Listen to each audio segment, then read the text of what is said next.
daging-daging yang kasar menonjol dan mengeras di antara kulit-kulit tangan.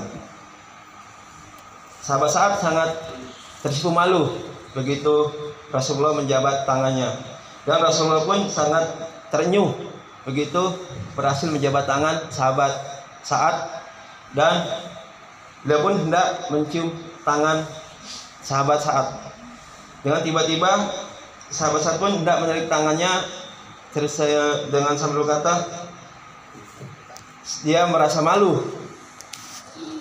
karena seorang Rasulullah yang mulia mau mencium tangan yang begitu dianggap hina dan kasar karena penuh dengan bau keringat dan dengan penuh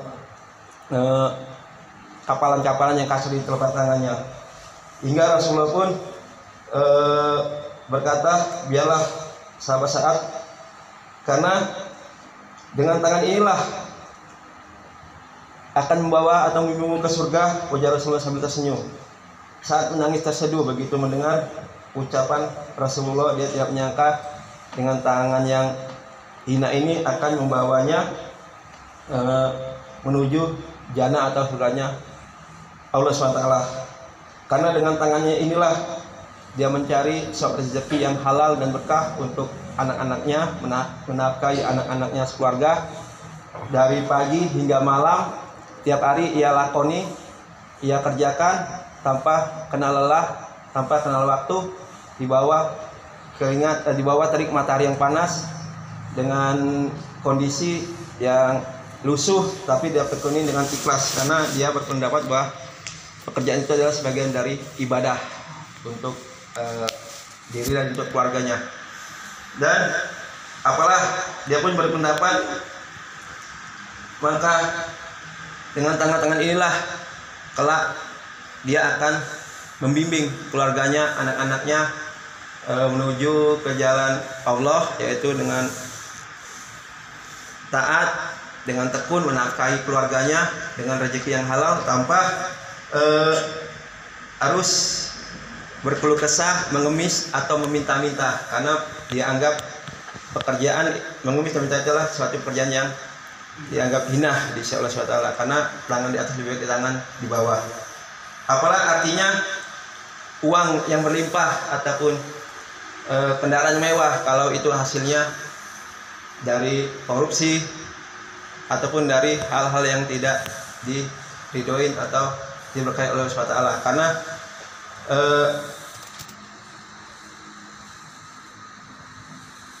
Karena kendaraan yang hasil beli dari korupsi akan menjadi barang rongsokan, sedangkan pakaian yang dibeli dari hasil korupsi akan menjadi barang yang lusuh, sedangkan bila dimakan akan membahayakan dan akan membawa kepada kehinaan.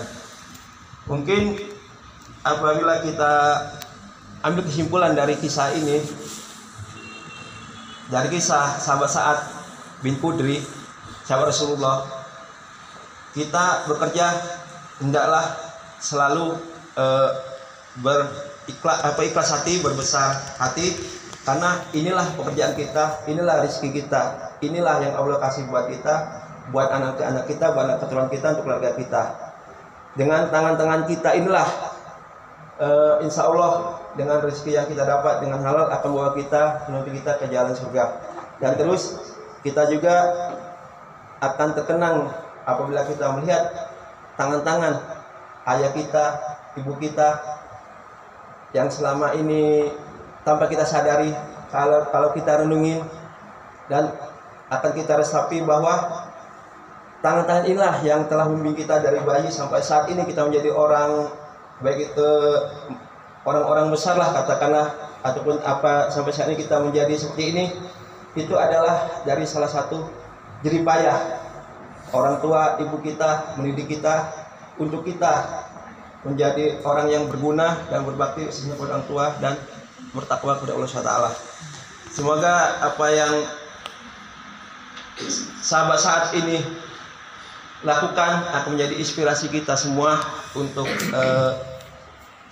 kita berbuat lebih baik lagi, untuk kerja lebih ikhlas lagi, dan untuk berbakti kepada orang tua kita, karena ya orang tua kita adalah segala-galanya, dan juga anak juga adalah segala-galanya.